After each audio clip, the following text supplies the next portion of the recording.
Welcome back friends, आप सुन रहे radio 107.8 FM. मैं हूँ बिंदास भावना और प्रोग्राम है ब्रंच से लंच तक। और ब्रंच से लंच तक में भाई हेल्थ टिप्स और उसके साथ साथ आपको अलग अलग बीमारियों की जानकारी हम देते हैं। और अगर हम अलग बीमारियों की जानकारी देते हैं तो उसमें हम इस महीने खास तौर पर सार्कोमा कैंसर के बारे में आपको बता रहे हैं। और सार्कोमा कैंसर के बारे में किस प्रकार ये होता है, किन को होता है, क्योंकि एक बहुत रेयर किस्म का ये कैंसर है, तो हम आपको ढेर सारी जानकारी दे रहे हैं। इसी के तहत आज हमारे साथ हमारे एक्सपर्ट गेस्ट हैं डॉक्टर अशोक कुमार वैद्य, जो कि चेयरमैन है medical oncology and haematology Medanta the Medicity Gurgaon. तो इनसे करते हैं बहुत सारी वार्तालाप, लेकिन उससे पहले करेंगे इनका स्वागत RMR 107.8 FM के स्टूडियो में। Hello sir. धन्यवाद and very pleased to be on this programme. Doctor Ashok, जो पहला सवाल मैं आपसे जानना चाहूंगी, बहुत रेयर किस्म का ये कैंसर होता है और बहुत ही कम लोगों में ये पाया जाता है, लेकिन जटिल अपने आप में है। और कीमोथेरेपी, कैंसर का नाम आता है तो कीमोथेरेपी का नाम आता ही है। अगर हम कीमोथेरेपी की बात करें तो क्या रोल रहता है कीमोथेरेपी का इस ट्रीटमेंट में? देखिए, इससे पहले कि मैं कीमोथेरेपी पे जाऊं, सार्कोमास एक बीमारी नहीं है, ये बीमारियों का समूह है जी। और ये बॉडी की जो जिस्म की जो कोशिकाएं हैं, जो कनेक्टिव टिश्यूज हैं, उनमें से उभरता है जी। मांसपेशियां, रगें हैं, ब्लड वेसल्स हैं, टेंडन्स हैं, जो सॉफ्टर एरियाज हैं, एंड हड्डी में से भी सार्कोमास निकलते हैं। तो जब हम एक इतनी डाइवर्जेंट ग्रुप ऑफ डिजीजेस की बात कर रहे हैं तो बिल्कुल साफ नजर आएगा कि ट्रीटमेंट मोडालिटीज जो सार्कोमा टू सार्कोमा अलग हो सकती हैं, मगर कॉमन मोडालिटी कीमोथेरेपी है। कीमोथेरेपी बेसिकली एक उपचार है, दवाओं से, केमिकल से है, जिनको हम या खाने के जरिए देते हैं या नस के द्वारा ग्लूकोज में डाल के वो देते हैं जी। तो कीमोथेरेपी काम करती है। इंटरेस्टिंगली बच्चों के अंदर जो सार्कोमास हैं उनमें बहुत अच्छा काम करती है। हड्डी के जो सार्कोमास हैं बच्चों में, या जो हमारे एडोलेसेंट पेशेंट्स हैं जिनमें हड्डियों का कैंसर ऑस्टियोसार्कोमा कहा जाता है या इविंग सार्कोमा कहा जाता है, उनमें बहुत अच्छा काम करती है। जो एडल्ट्स में जो सार्कोमास हैं, उनमें सार्कोमास में जो कीमोथेरेपी काम करती है वो अक्सर पेरिफेरल एरियाज में होते हैं, जो लिम्स के अंदर पाए जाते हैं। बाजू के, टांगों के जो पेरिफेरल एरियाज हैं उनमें अच्छा काम करती हैं बनिस्बत जो चेस्ट के अंदर या पेट के अंदर पाए जाते हैं। उसका कारण, मुख्य कारण ये रहता है कि जो चेस्ट के अंदर और पेट के अंदर सार्कोमास पाए जाते हैं वो लेट स्टेज में आते हैं और बहुत सारे आगे पीछे ऑर्गन्स को इन्वॉल्व करते हैं। तो कीमोथेरेपी का रोल है, एक सेंट्रल रोल है बच्चों के सार्कोमास में, एडोलेसेंट्स में एंड एडल्ट्स में कुछ एक डिफरेंट टाइप के सार्कोमास में। डॉक्टर साहब, अब हम बात करेंगे ट्रीटमेंट की। तो अगर हम आइडिया प्रोग्नोसिस की बात करें ट्रीटमेंट में, तो इसके बारे में आप क्या कहना चाहेंगे हमारे सभी लिसनर्स को? कैंसर में अर्ली डिटेक्शन, जल्दी डायग्नोसिस होना एक बहुत बड़ी बात है। वो आगे का हमारा प्रोग्नोसिस और आउटकम जो है वो फैसला करता है जी। अर्ली स्टेज 1 एंड स्टेज 2 में अधिकतर कैंसर्स, सार्कोमास भी उसमें आते हैं, उनमें क्योर रेट काफी हाई है, क्योंकि उनमें ऑपरेशन हो सकता है। ऑपरेशन से हम ट्यूमर को पूरा निकाल सकते हैं और उसके बाद कीमोथेरेपी, रेडिएशन या जो भी चीज उसमें होनी चाहिए वो हम दे सकते हैं। स्टेज 3-4 का मतलब है या तो बीमारी उसी जगह पे जहां से बीमारी शुरू हुई है वहां बढ़ गई है, या वो शरीर में कहीं फैल गई है, फिर क्योर रेट थोड़ा कम हो जाता है। स्टेज 4 में क्योर की बात नहीं करते, स्टेज 3 में फिर भी क्योर की बात करेंगे, मगर आंकड़े ये कहते हैं कि वहां पे पूर्णतः कैंसर मुक्त करना जो है वो थोड़ा मुश्किल हो जाता है। बट जैसे मैंने कहा, स्टेज 1, स्टेज 2 क्योर रेट्स 2/3 से ऊपर रहते हैं। डॉक्टर साहब, जब हम बात ही कर रहे हैं कि डायग्नोसिस सही समय पर हो जाना चाहिए, और उसके लिए हम बात करेंगे कि जब इसका अर्ली डिटेक्शन हो, तो क्या इसके सिम्टम्स इतने कॉमन होते हैं कि इंसान को ये पता लग जाए कि ये कैंसर हो सकता है और वो जाकर अपना जांच करवा सके या अपने जितने भी टेस्ट होते हैं वो करवा सके, या आपको लगता है कि it will take some time और काफी टाइम बाद पता लगता है कि ये कैंसर का रूप ले चुका है? देखिए, कुछ एक कैंसर्स में स्क्रीनिंग बहुत सक्षम है। ब्रेस्ट कैंसर में, सर्विकल कैंसर में, कोलन कैंसर में, इवन प्रोस्टेट कैंसर में, हेड एंड नेक कैंसर्स में, लंग कैंसर में, इनमें सक्षम है जी। सार्कोमास में इशू क्या है कि ये रेयर डिजीज है, कॉमन डिजीज नहीं है जी। उस कारण इतने केसेस नहीं है कि हम हजारों लाखों केसेस को स्क्रीन करेंगे और फिर कुछ एक केसेस को पकड़ेंगे, तो वो बहुत बड़ी एक्सरसाइज है। हाँ, किसी को कोई गांठ महसूस होती है, बाजू में, टांग में, गर्दन में, कहीं पे भी अगर महसूस होती है, और ये बात मैं सबको बताना चाहूंगा, इससे अवगत करना चाहूंगा कि ये गांठ शुरू में इसमें दर्द नहीं होगा। पेनलेस स्वेलिंग और जो बढ़ रही है, जिसका आकार बढ़ रहा है, डॉक्टर के पास जाइए, परामर्श करिए और उसका हल ढूंढिए। रही बात जो सार्कोमास चेस्ट के अंदर या पेट के अंदर आएंगे, उनका डिटेक्शन जनरली लेट होता है, बिकॉज पेट के अंदर या चेस्ट के अंदर उनको अकोमोडेट करने का, उसको समाने का जगह बहुत है, बदलाव जल्दी नहीं आता है, इसलिए उनका बदलाव शरीर को भी पता नहीं लगता है, वार्निंग सिग्नल्स नहीं आते हैं। बट जहां वार्निंग सिग्नल है, जैसे मैंने कहा है, पेनलेस स्वेलिंग, उसके लिए जरूर डॉक्टर के पास जाएं, जांच करें।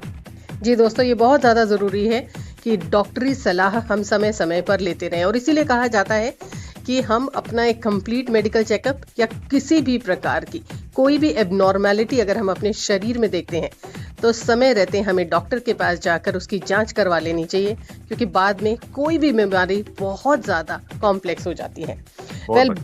वेल, बहुत सारी जानकारी डॉक्टर साहब आज आपने हमारे सभी लिसनर्स को दी, लेकिन एक और सवाल पूछना चाहूंगी। जब हम बात कर रहे हैं खास तौर पर बोन सार्कोमास की या सॉफ्ट टिश्यू सार्कोमास की, तो क्या इनका ट्रीटमेंट कुछ अलग किस्म का होता है? देखें, सार्कोमास के अंदर अर्ली स्टेज, जैसे मैंने कहा है, सर्जरी की प्रधानता है। जी। से ट्यूमर को निकालना एक अहम स्टेप रहता है। बहुत दफे हम पहले कीमोथेरेपी देते हैं उस ट्यूमर को छोटा करने के लिए, उसको सिकुड़ने के लिए, या जहां पे बोन सार्कोमा है, टांग को बचाने के लिए, ताकि टांग काटी नहीं जाए। मगर सर्जरी एक सेंट्रल पॉइंट है ट्रीटमेंट का। कीमोथेरेपी, रेडिएशन, बाकी सारी जो उपचार हैं, वो सारे सपोर्टिंग ट्रीटमेंट्स हैं। वो इस बात को सुनिश्चित करते हैं कि ऑपरेशन के बाद कहीं सूक्ष्म लेवल पे कोई बीमारी है, वो ऑपरेटिव बेड में जहां से हमने ऑपरेशन किया है, या कोई सूक्ष्म लेवल पे सेल्स सार्कोमा के ब्लड में जाके कहीं और अपनी जगह ना बनाएं, वो कीमोथेरेपी से उसको हम ट्रीट करते हैं। It's a multi modality treatment, एक मोडालिटी नहीं है, एक से ज्यादा मोडालिटीज यूज होती हैं और उनका sequence sarcoma to sarcoma vary करता है। जी, thank you so much doctor Vaid, आपने हमें ढेर सारी जानकारी दी और हमारे लिसनर्स को दी इतनी सारी इंफॉर्मेशन। आपके कीमती समय के लिए तहे दिल से धन्यवाद। धन्यवाद। और दोस्तों, आप कहीं नहीं जाएंगे, जुड़े रहिए रेडियो मानव वैष्णव 107.8 FM के साथ, क्योंकि वक्त एक छोटे से प्यारे से म्यूजिकल ब्रेक का। Feel good, feel live. Welcome back friends, आप सुन रहे हैं रेडियो मानव वैष्णव 107.8 FM। मैं हूँ बिंदास भावना, प्रोग्राम है ब्रेन से लंच तक, और ब्रेन से लंच तक में सार्कोमा कैंसर के बारे में हम आपको जानकारी दे रहे हैं। और सार्कोमा कैंसर पर बात करने के लिए आज हमारे साथ जो एक्सपर्ट है वो है डॉक्टर शुभम गर्ग, जो कि सीनियर कंसल्टेंट है surgical oncology, Fortis hospital, Noida. और सर, आपका स्वागत करना चाहूंगी RMR 107.8 FM में। Thank you Bhavna ji, thank you so much. Doctor साहब, अगर हम बात करें सार्कोमा की, तो सार्कोमा भी अलग अलग तरीके का होता है। जो मेटास्टेटिक सार्कोमा होता है, इसके बारे में आप हमारे सभी लिसनर्स को प्लीज बताइए। Metastatic sarcoma basically stage 4 cancers होते हैं, और ये वो सार्कोमास होते हैं जो एक जगह से ज्यादा जगह फैल चुके होते हैं। तो अगर हम पैर के सार्कोमा की बात करें, तो अगर वो आपके पैर से निकल के आपके लंग्स, लिवर या किसी और बोन में चला जाए, तो हम उसे मेटास्टेटिक, या अगर सीधी भाषा में बोले तो स्टेज 4 सार्कोमा बोल सकते हैं। जी, और डॉक्टर साहब, अगर मैं आपसे जानना चाहूँ कि ये जो स्टेज 4 है, क्या ये सिम्टम्स में नजर आती है हमारे शरीर में? तो यूजुअली जो मेटास्टेसिस की हम बात करते हैं वो बहुत छोटे होते हैं, और अगर ये काफी बड़े हो जाए तभी वो सिम्टम्स देते हैं। अब डिपेंडिंग वो कहाँ पे जाते हैं उस हिसाब से सिम्टम्स होते हैं। फॉर एग्जांपल, अगर आपको फेफड़ों में यानी लंग्स में अगर मेटास्टेसिस हो तो आपको सांस फूलने की तकलीफ हो सकती है। सिमिलरली अगर आपको हड्डी में हो तो आपको जगह जगह पे दर्द हो सकता है। ये कुछ कॉमन साइन एंड सिम्टम्स होते हैं मेटास्टेटिक सार्कोमा। और डॉक्टर साहब, जैसे कि हर कोई कहता है और हर कोई चाहता भी है कि किसी भी कैंसर को स्टेज 4 तक आने में क्या हम अवॉइड भी कर सकते हैं, कंट्रोल भी कर सकते हैं? भावना जी, इसका सिंपल जवाब यही है कि सही समय पे इलाज, सही जगह से इलाज और सही जगह से इलाज। बिकॉज अगर आप उस बीमारी को जल्दी पकड़ लोगे तभी आप स्टेज 1 या 2 में उसको ठीक से इलाज कर पाओगे। अगर आप सही जगह पे इलाज या सही जगह से इलाज कराओगे, जब आपको कीमोथेरेपी चाहिए तब आप कीमोथेरेपी लगाओगे, तो आप कभी स्टेज 4 तक पहुंच ही नहीं पाओगे। तो इसमें अवॉइड करने वाली कोई बात नहीं है। इसको आप जितना अच्छे से मैनेज हो पाएगा उतने चांसेस कम हो जाते हैं स्टेज 4 तक पहुंचने के। डॉक्टर साहब, वैसे अगर हम बात करें कैंसर्स की, तो स्टेज 1 और स्टेज 2 तो फिर भी हम ये मानते हैं कि कहीं ना कहीं ठीक है, रिकवरी पर होती है। बट आप स्टेज 4 के बारे में क्या कहेंगे? क्या ये ऐसे कैंसर्स हैं जो क्योर हो सकते हैं? सो स्टेज 4 में एज अ ऑन्को सर्जन या एज अ ऑन्कोलॉजिस्ट हमारा एम हो जाता है बीमारी को कंट्रोल करना रादर देन क्योर करना। तो एज अ स्टेज 4 डिजीज हमारा एम होता है कि आपकी बीमारी कम से कम बढ़े, और अगर बढ़े भी तो इतनी स्लो पेस पे चढ़े ताकि आपका जिंदगी अच्छे से बीत पाए। बट ये बात भी सही है कि स्टेज 4 में हम ये इंश्योर नहीं कर सकते कि आपकी बीमारी पूरी तरीके से गायब हो जाएगी। जी, और अगर हम बात करें कि कीमोथेरेपी या फिर इस पूरे स्टेज 4 के कैंसर्स के मिथ्स की, तो क्या माना जाता है? किस चीज के डिले के कारण एक पेशेंट स्टेज 4 तक पहुंच जाता है, या मैं कहूं टेक्निकल टर्मिनोलॉजी में तो मेटास्टेटिक सरकोमा तक पहुंच जाता है? तो हमारी जनरल प्रैक्टिस में हमें 2 ही यूजुअली रीजंस मिलते हैं कि या तो पेशेंट बहुत लेट आते हैं या फिर उनका ट्रीटमेंट सही तरीके से नहीं होता। तो जल्दी आने का तरीका यही है कि अगर आपको कोई भी तकलीफ है, कोई भी सूजन है, कोई भी जगह पे बिना वजह दर्द हो रहा है, तो आपको आपके डॉक्टर साहब को जरूर दिखाना चाहिए। और अगर जो भी आप डॉक्टर साहब को दिखाएं वहां पे एक अच्छा सर्जन, एक मेडिकल ऑन्कोलॉजिस्ट और एक रेडिएशन ऑन्कोलॉजिस्ट होना चाहिए, ताकि वो एक ट्यूमर बोर्ड वाइज एक सही डिसीजन ले और आपको सही समय पे सही इलाज मिले। तो डॉक्टरी सलाह, सही समय पर मेडिकेशन और आई थिंक सही समय पर इनिशियल डायग्नोस, ये 3 चीजें हैं जिससे हम स्टेज 4 तक आने से किसी भी पेशेंट को बचा सकते हैं। डॉक्टर साहब, अब कोविड-19 के तहत एक अहम सवाल, एक तरफ हमारा पूरा भारत वैक्सीनेशन की तरफ जा रहा है और हम लोगों को ये अवेयरनेस देने की कोशिश कर रहे हैं कि वो ज्यादा से ज्यादा वैक्सीन लगाएं।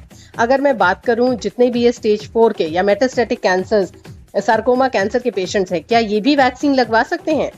बिल्कुल, इसमें कोई संदेह नहीं है कि मेटास्टेटिक सार्कोमा के पेशेंट भी वैक्सीन लगवा सकते हैं। पर अगर उनका ऑलरेडी कोई कीमोथेरेपी चल रहा है तो मेरा सजेशन होगा कि आपके जो फिजिशियन है जो कीमोथेरेपी दे रहे हैं उनसे बात करके उसको टाइमिंग ऐसा होना चाहिए ताकि वो आपकी कीमोथेरेपी से इंटरफेयर नहीं करे। परंतु वो लोग जो कोई एक्टिव ट्रीटमेंट पे नहीं है वो बिल्कुल एज अ नॉर्मल पर्सन किसी भी ब्रांड का, किसी भी शेड्यूल का वैक्सीनेशन ले सकते हैं, बिल्कुल सेफ है।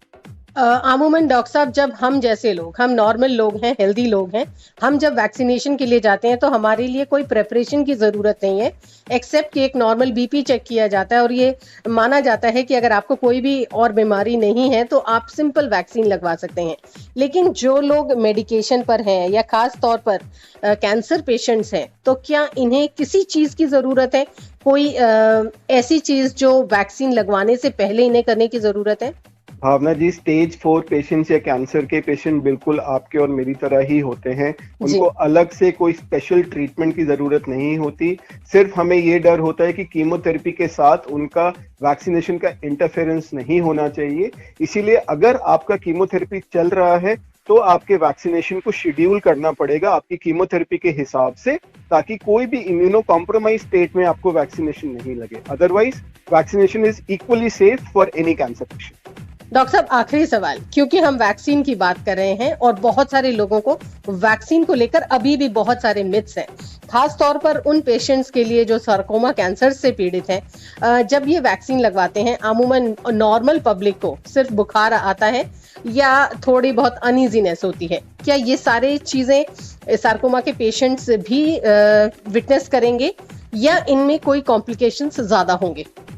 सार्कोमा पेशेंट्स को भी वही आफ्टर इफेक्ट्स आएंगे और उन्हीं परसेंटेज पे आएंगे जितने एक नॉर्मल इंसान को आएंगे। सो उनको कोई स्पेशल रिस्क नहीं है वैक्सीनेशन। जी, और अगर वो कोई किसी भी प्रकार की मेडिकेशन पे हैं तो वो अपनी दवाइयां लेते रहें। बिल्कुल जी, thank you so much doctor Garg, आपने अपना कीमती समय निकाला, हमारे सभी लिसनर्स को आपने दी इतनी बेहतरीन जानकारी। थैंक यू सो मच भावना जी। और दोस्तों वक्त एक छोटे से प्यारे से म्यूजिकल ब्रेक का। जुड़े रहिए रेडियो 1 7.8 FM के साथ। Feel good feel live.